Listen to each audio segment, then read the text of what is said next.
Chapter 4 shloka 38।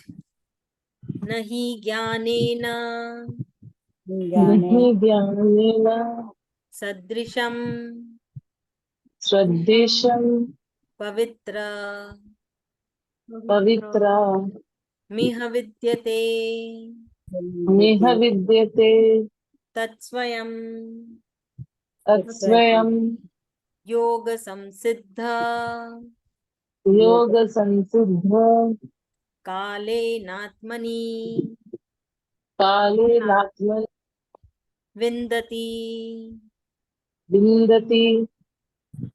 Shloka 39। श्रद्धवान् श्रद्धावान् लभते लभते ज्ञानम् ज्ञानं तत्परः तत्परः संयतेन्द्रियः संयतेन्द्रः ज्ञानं लब्ध्वा ज्ञानं लभत्वा परां शान्ति परं शान्ति मचिरेनाधि मचिरेणाधि गच्छति। गच्छति। Thank you. यहाँ पे कृष्ण भगवान जी बता रहे हैं कि ज्ञान से बड़ा कुछ भी नहीं है ना। उन्होंने हमें बताया यज्ञ, फिर उन्होंने हमें एहसास दिलाया कि जो हम यहाँ तक पहुंचे हैं, चौथे अध्याय जो हम खत्म करने वाले हैं, बोले अब तक तुमने क्या सीखा, तुमको उसका एहसास होना चाहिए। तो बोले ये कैसे एहसास हुआ, क्योंकि तुम्हें ज्ञान की प्राप्ति हो। तो यहाँ 38 में कृष्ण भगवान जी बता रहे हैं कि ज्ञान से शुद्ध कुछ भी नहीं है। और वो कैसा ज्ञान जो हमें स्कूल में नहीं मिलता है ना। कोई भी स्कूल में ऐसी ज्ञान मिलती ही नहीं है, बच्चों को देते ही नहीं है। कितना देने का कितनी जरूरत है ना, पर स्कूल वाले नहीं देते। तो ये जो ज्ञान हमें मिला है वो है परम ज्ञान और पराविद्या। तो यहाँ से भगवान जी कहते हैं कि इससे शुद्ध कुछ नहीं है, इससे परम कुछ नहीं है। तो इसलिए ज्ञान लो। और ज्ञान लेने से क्या होता है, आपको एक शक्ति का एहसास होता है। वो अच्छी शक्ति है ना, वो शुद्ध शक्ति है। ऐसा नहीं कोई गलत शक्ति है।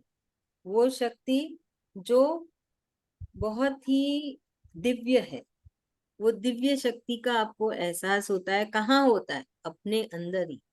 कहीं बाहर हम बाजार से खरीद के नहीं ला रहे हैं, कि हम हमारे रसोई में नहीं बना रहे। वो हमारे अंदर ही है, पर हमें उसका एहसास नहीं हो पाता है, क्योंकि हम सारे मोह माया में इतने फंसे रहते हैं। तो जब हम चैंटिंग करते हैं, जब हम ज्ञान बटोरते हैं, तो हमें पता चलता है कि कोई दिव्य शक्ति भी है हमारे अंदर। तो हम उसके प्रति थोड़ा अपना झुकाव करते हैं, और हमें वो शुद्धता की एहसास होती है ना, जिसमें कोई मिलावट नहीं है। तो भगवान जी बोल रहे हैं इसका एहसास कैसे हुआ। ये तुम्हारा रोज का, ये तुम है ना, ये रोज की तुम्हारी ये प्रैक्टिस है। तुम रोज चैंटिंग कर रहे हो, तुम रोज क्लास आते हो, तुम रोज ज्ञान बटोरते हैं। इस वजह से तुमको इसका एहसास हुआ है ना। अगर कोई ऐसा होता, शुरू में आता, बीच में छोड़ देता, फिर आता, फिर छोड़ देता, चैंटिंग रोज नहीं करते हैं, तो उनको इस चीज का एहसास नहीं हो पाएगा। ऐसा नहीं होता उनको। ऐसे भी हैं जिनको नहीं हो पाता, क्योंकि उनका वो उस उनका है ना, उसके प्रति इतना वो लोग लगाव नहीं है, बोल सकते हैं हम, है ना। कि जैसे अभी रोज अगर आप, चलो एक उदाहरण लेते हैं कि आप एक्सरसाइज चालू करे हो, है ना, योगा चालू किए। अगर आप रोज करते हो तो उसका प्रभाव अलग होता है। और अगर आप छोड़ छोड़ के करते हो, थोड़े दिन किया, थोड़े दिन नहीं किया, थोड़े दिन ज्यादा किया, थोड़े दिन कम किया, तो उसका प्रभाव कुछ भी नहीं होता है। बस हाँ कर रहे हो, पर जो एक एहसास होता है ना, वो जो है ना, हम कुछ कर रहे हैं, हमारे में आलस कम होते जा रहा है, हम निरोगी कम होते जा रहे हैं, हमारे में फुर्ती हो रही है, उसका एक अलग ही अनुभव होता है अगर आप रोज लगातार नियम से योगा करोगे। तो वैसे ही कृष्ण भगवान जी बोल रहे हैं, जो तुम में ये एहसास, जो हमने अमृत चखा, वो अमृत कैसे चखा, क्योंकि आपने रोज किया नियम से, है ना, ज्ञान बटोरा, नियम से चैंटिंग की, नियम से मुझे याद किया, वो नियम का तुमने पालन किया, तो हमने ये क्लास कब से चालू की? ओ, अभी हमारा 5वां महीना है इस क्लास को चालू करके, ये 5वां महीना है। तो ये 5 महीने की परिश्रम है, 5 महीने का त्याग है, 5 महीने का तप है, जो आपको ये फल मिला। तो हमको क्या बता रहे हैं कृष्ण भगवान जी, कि कुछ भी हम नियम से करते हैं, लगातार करते हैं, तो उसका फल जरूर मिलता है ना। तो वो कुछ भी हो सकता है। यहाँ पे तो कृष्ण भगवान जी ने ये दिव्य ज्ञान के बारे में बताया, या अमृत के बारे में बताया, ये आप कुछ भी ले लीजिए, अपने शरीर का ध्यान रखने का ले लीजिए, है ना, कुछ भी। जैसे अभी कोई एक अनाड़ी खाना बनाना सीख रहा है, अगर वो 5 महीने से रोजाना पूरी परिश्रम करते कि हमको बनाना है, सीखना है, तो अभी तक तो वो कितने दूर तक चले जाएंगे ना। तो ये होता है कि आपको रोज करना है। तभी मैं बोलती हूँ कि कोई ब्रेक नहीं होता है, कोई छुट्टी नहीं होती है, कोई संडे नहीं होता है, कोई वीकेंड नहीं होता है। चैंटिंग करना है, मतलब आपने जिस दिन से चालू की, आखिरी सांस तक आपको चैंटिंग करनी है। तो उसका फल ये है कि आपको अमृत का सुख मिलता है ना, अमृत की प्राप्ति होती है। क्योंकि आपका, आपके जो ये जो आपने चैंटिंग की, उसमें कोई मिलावट नहीं थी, आपके मन में कुछ छल कपट नहीं था। आपको बस चैंटिंग करनी थी, आपको कृष्ण भक्ति चाहिए, आपको कृष्ण प्राप्ति चाहिए, उनका एहसास चाहिए, तो आपने किया, इसलिए आपको ये अमृत मिला। अगर कोई छल कपट से करे, जिसके मन में कोई और इरादे हो, कोई और छल हो, और दिखावे के लिए चैंटिंग करे, तो उसको अमृत का सुख नहीं मिलता है ना। जो सिर्फ कृष्ण प्राप्ति चाहते हैं, उन्हीं को ये अमृत का सुख मिलता है। और जो मन में तो कुछ और है, बस दिखाने के लिए कर रहे हैं चैंटिंग, तो उन्हें वो अमृत का सुख मिलने में थोड़ा वक्त में लगता है, थोड़ा समय लगता है। क्योंकि तब जब तक उनके अंदर वो नहीं आता है, शुद्धता नहीं आती है, तब तक नहीं होता। तो कृष्ण भगवान जी बोल रहे हैं कि ज्ञान से बढ़कर कुछ नहीं है।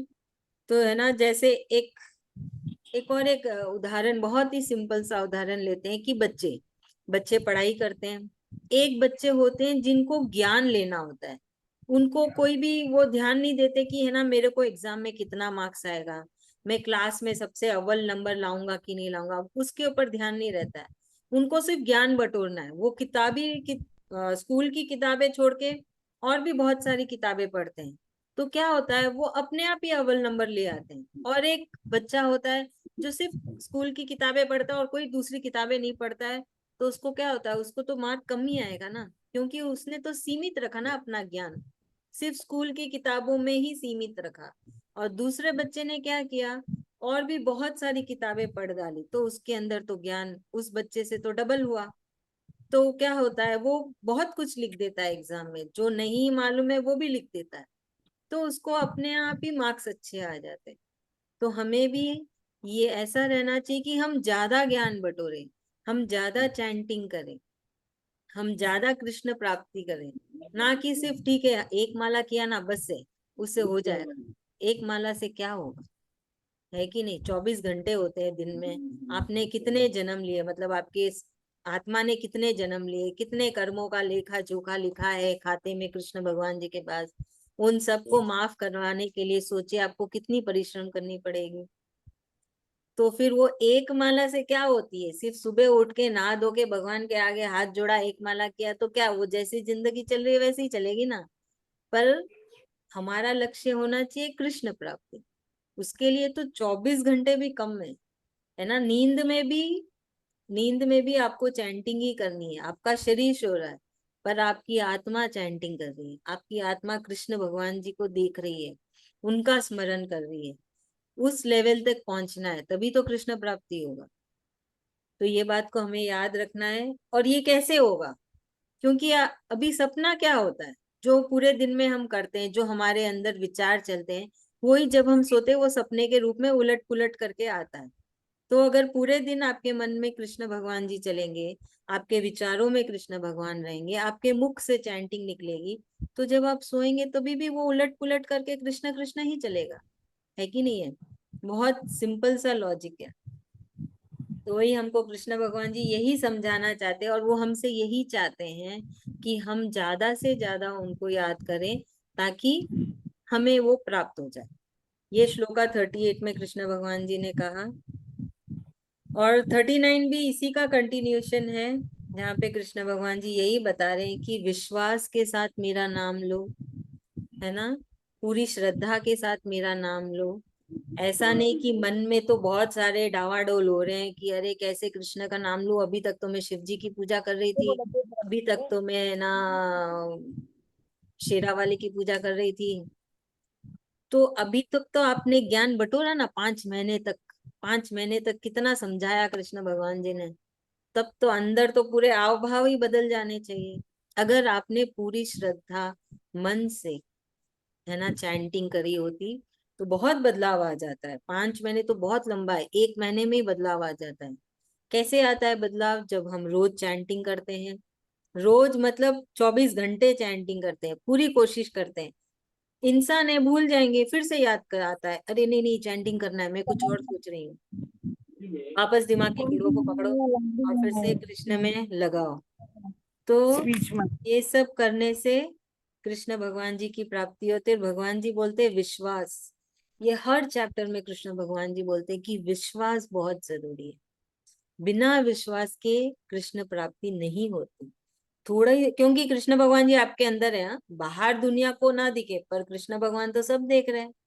जब आप में वो विश्वास जागता है, आप में पराविद्या आती है, आपको परा ज्ञान, परम ज्ञान मिलता है, कृष्ण प्राप्ति होती है। उससे क्या होता है? फिर से देखो, सारी कृष्ण भगवान जी ना बोल रहे हैं, इंद्रियां काबू में आती है, आपके दिमाग के घोड़े घोड़े सारे काम में काबू में आ जाते हैं, आपको ज्ञान मिलता है ना। मन कृष्ण भगवान जी पे लगता है, मुख कृष्ण कृष्ण करता है, चैंटिंग करता है।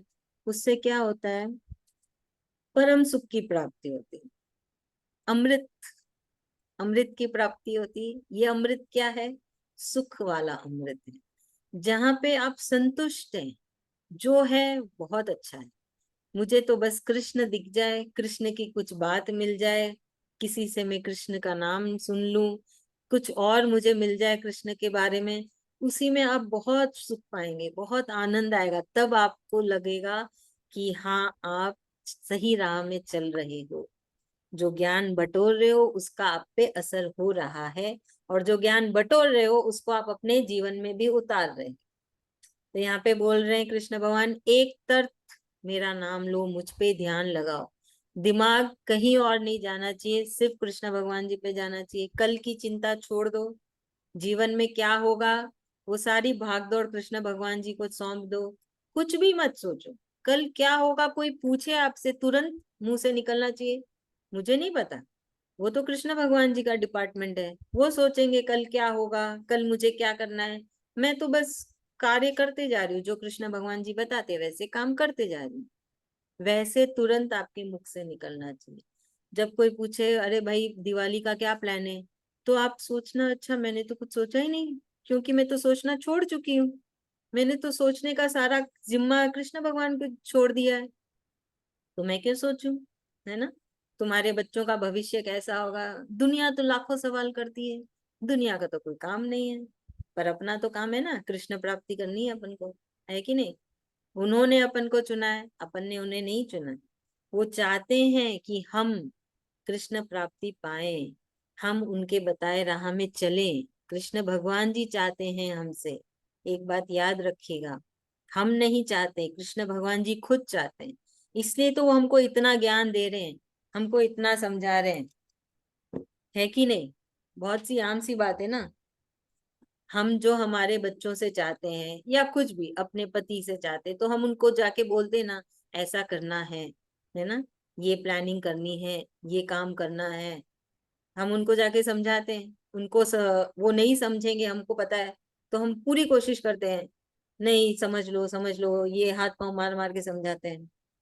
वही तो कृष्ण भगवान जी कर रहे हैं हमारे साथ, वो हमसे चाहते हैं, इसीलिए तो हमको समझा रहे हैं, इतना दिमाग लगा रहे हैं हमारे साथ। 5 महीने से हमारे पीछे पड़े, बोलो।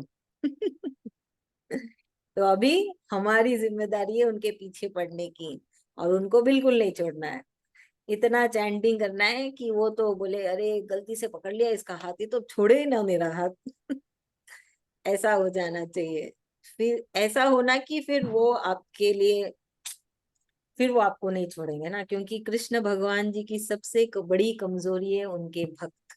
उनको उनके भक्त बहुत प्रिय है, जैसे हमें हमारे बच्चे बहुत प्रिय है, हमारा परिवार बहुत प्रिय है। उसके लिए हम कुछ भी कर देते हैं ना, खाना पीना छोड़ देते हैं, कितना भी दर्द हो शरीर में फिर भी हम काम करते हैं। नहीं, ऑफिस का टाइम हो रहा है, बच्चों के स्कूल का टाइम हो रहा है, काम तो करना ही पड़ेगा, चाहे शरीर साथ दे ना दे, क्योंकि हमें उनसे बहुत प्रेम है। उनका अच्छा हो करके हम खुद की कुर्बानी दे देते हैं कि नहीं, ये तो बहुत आम चीज है। तो वही तो परिवार होता है, एक दूसरे के लिए हम चलते हैं, करते हैं काम। तो वैसे ही हम कृष्ण भगवान जी के परिवार हैं, वो हमारा परिवार है ना। तो वो अपने भक्तों, वो अपने परिवार के लिए कुछ भी कर सकते हैं, है ना। जो जैसे आज एक मैंने रील डाली, वो कितना अच्छे से समझाता है कि कृष्ण भगवान जी आपके साथ हैं तो उसका क्या मतलब है। कितने अच्छे से बताया गया है कि भविष्य हम नहीं जानते पर वो जानते हैं। तो वो जब साथ में है, सब कुछ एकदम बढ़िया है। तो वो, उसको देखिए बार बार, मैंने तो उसको कितनी बार देखा, इतना आनंद आया उसको देखने में कि हाँ, कृष्ण भगवान जी का साथ में होने का क्या असल मतलब क्या है। ठीक है, आज की क्लास यही खत्म हो रही है। कल बहुत ही, बोलते हैं ना, बहुत अच्छी वाली एकादशी है, कृष्ण एकादशी, परम एकादशी। चैंटिंग में जरूर से आना, और भी बहुत चैंटिंग करना, ऐसा नहीं सिर्फ हम क्लास में चैंटिंग किया तो हो गया, आगे पीछे भी चैंटिंग करना। और सब कोई मैसेज कर देना, जो जो नहीं किए वो सब कोई मैसेज कर देना, आप कौन कौन सी चैंटिंग करेंगे। श्री कृष्णा, मेरा 17th है ना मेरा अध्याय। मेरा फिक्स है ना, और भी मतलब कुछ बाकी रहेगा तो कर मतलब लेंगे, हाँ वो तो मुझे पता है, इसलिए मैं आपको लास्ट में रखती हूँ।